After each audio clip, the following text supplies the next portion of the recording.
जय माता दी। ओम नमः शिवाय। प्रिय भक्तगणों, माता के अधिकांश स्वरूप सुहागिन की तरह पूजे जाते हैं, फिर माता वैष्णो देवी कुमारी कन्या रूप में क्यों पूजी जाती हैं? क्या है इसके पीछे का कारण? तो दोस्तों, इस कथा के माध्यम से हम यही जानने वाले हैं कि माता वैष्णो देवी कुंवारी रूप में क्यों पूजी जाती है। तो आप लोग इस कथा को पूरा और प्रसन्नचित्त मन से सुनिएगा। लेकिन उससे पहले अगर आपने हमारे चैनल को सब्सक्राइब नहीं किया है तो सब्सक्राइब करके बेल आइकॉन जरूर प्रेस कर ले। तो चलिए श्रवण करते हैं इस पावन कथा का। त्रेतायुग की बात है। दक्षिण भारत के रामेश्वरम में समुद्र तट पर एक सुंदर गांव था। रत्नाकर पंडित यहीं रहते थे। रत्नाकर शिवजी और मां आदिशक्ति के बड़े भक्त थे। गांव शहर में रत्नाकर का मान तो बहुत था, पर कोई संतान न थी। रत्नाकर की पत्नी हमेशा मां आदिशक्ति से संतान की गुहार लगाती रहती थी। उन्होंने लगातार कई वर्षों तक मां की पूजा अर्चना की। कई सालों से संतानहीन रत्नाकर की पत्नी की प्रार्थना एक दिन मां ने सुन ली। वह गर्भवती हुई तो एक रात रत्नाकर के सपने में एक बालिका ने आकर कहा, मैं तुम्हारे घर आ रही हूँ, पर एक शर्त पर, मैं जो कुछ करना चाहूँ रोकोगे नहीं। पुजारी और सिद्ध पंडित रत्नाकर को यह आभास हो गया कि मां आदिशक्ति के सत, रज और तम को दिखाने वाले तीन रूप महासरस्वती, महालक्ष्मी और महादुर्गा ने मिलकर ही इस कन्या का रूप लिया है। धीरे धीरे समय बीतता गया। नियत समय पर इस दिव्य कन्या का जन्म रत्नाकर के घर हुआ।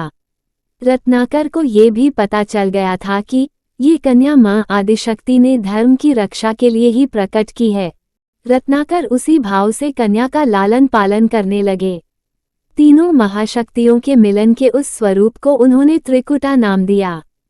त्रिकुटा का स्वभाव जन्म से ही अनूठा था। बचपन से ही वो पूजा पाठ और धार्मिक कार्यक्रमों को देखकर प्रसन्न होती। अभी 10वां साल शुरू भी नहीं हुआ था कि त्रिकुटा को ये पता चल गया था कि भगवान विष्णु ने भगवान श्रीराम के रूप में धरती पर अवतार ले लिया है। त्रिकुटा ने यह व्रत ले लिया कि वह भगवान श्रीराम से ही विवाह करेगी, अन्यथा आजीवन अविवाहित रहेगी।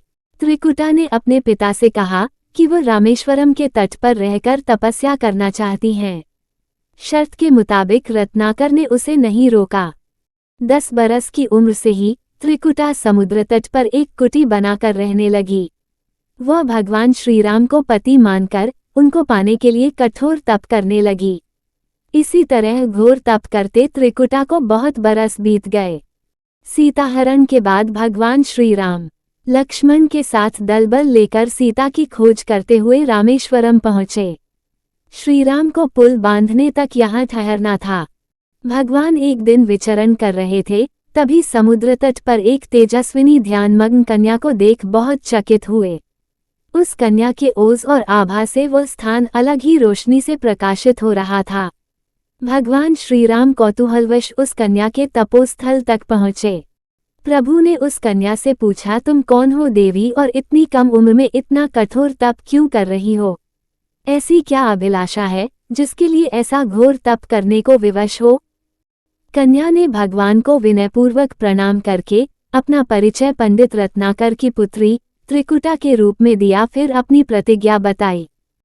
त्रिकुटा जान गई थी कि उनके सामने साक्षात भगवान श्रीराम ही खड़े हैं, इसलिए उन्होंने निवेदन किया कि आप मुझे पत्नी के रूप में स्वीकार कर लें।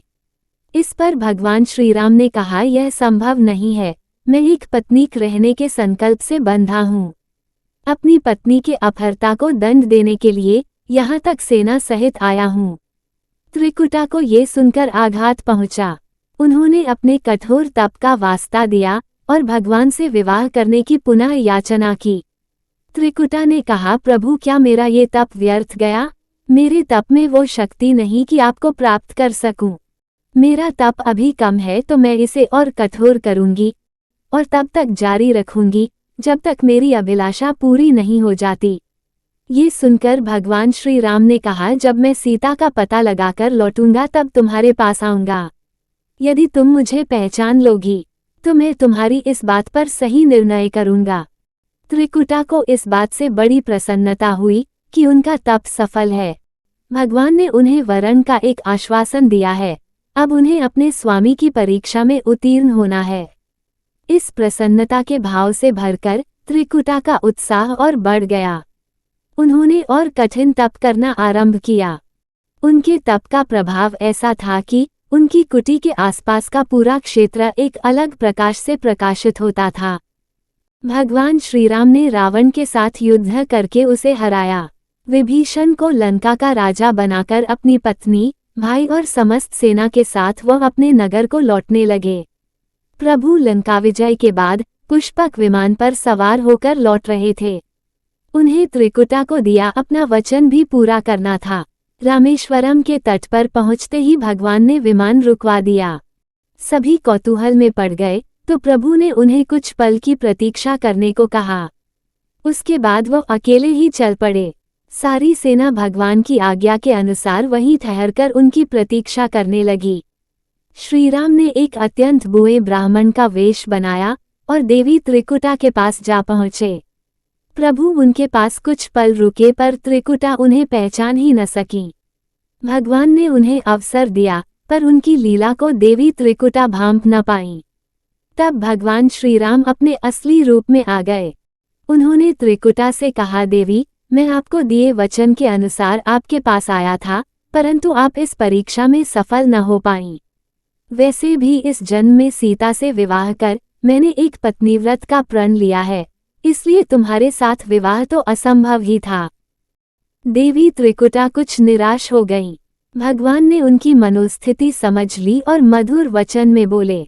भगवान ने कहा, आपको निराश होने की आवश्यकता नहीं। आपका संकल्प पक्का है, इसलिए मैं इसे खाली नहीं जाने दूंगा। इस युग में मैं व्रतधारी होने के कारण विवश हूँ। कलियुग में मैं जब कल्कि के रूप में अवतार लूंगा, तब मैं तुम्हें अपनी पत्नी रूप में अवश्य स्वीकार करूंगा।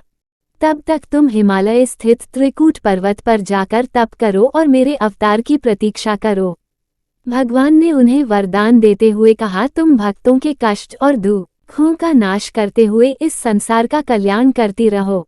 विष्णु का अंश होने, उनके कुल में अवतार होने तथा विष्णु पूजक होने के नाते सारा संसार तुम्हें माता वैष्णो देवी के रूप में पूजेगा। कलियुग में तुम्हारे लिए कुछ भी अदेय नहीं होगा। जो भी भक्त भक्तिभाव से तुम्हारी पूजा अर्चना करेंगे उन्हें तुम सर्वस्व प्रदान करोगी। भगवान श्रीराम यह वरदान देकर चले गए। त्रिकुटा श्रीराम से मिले इस वचन से अत्यंत प्रसन्न थीं। उन्होंने प्रभु के आदेशानुसार संसार के कल्याण का संकल्प लिया। त्रिकुटा उत्तरी भारत के माणिक पर्वत श्रृंखला की 3 पहाड़ों वाले त्रिकूट पर्वत पर तप के लिए आ गईं। वही माता वैष्णो देवी के नाम से विराजमान है। श्रीहरि का वरदान होने के कारण वैष्णो माता भक्तों की सभी मनोकामनाएं पूरी करती हैं। इसलिए माता का स्वरूप कुंवारी का है। वो श्रीहरि के कल्कि अवतार की प्रतीक्षा कर रही हैं। उस अवतार के बाद भगवान उन्हें स्वीकारेंगे और संभव है माता वैष्णो देवी को किसी अन्य धाम पर भी स्थान दे और उन्हें कुछ अन्य दायित्व भी दें। ये कथा लोकश्रुति पर आधारित है और दक्षिण भारत की बहुत प्रसिद्ध लोकश्रुति है। माता वैष्णो देवी श्रद्धापूर्वक भक्ति के साथ आने वाले भक्तों की मनोकामना अवश्य पूर्ण करती है। एक बार प्रेम से बोलिए, माता वैष्णो देवी की जय। जय मां भवानी। ओम नमः शिवाय। प्रिय भक्तगणों, उम्मीद करती हूँ आपको ये कथा अत्यंत पसंद आई होगी। वीडियो अच्छी लगी हो तो एक लाइक जरूर करना और कमेंट में जय माता दी, जय मां शेरावाली लिखना ना भूले। आपका जीवन मंगलमय हो, इसी कामना के साथ विदा लेती हूँ।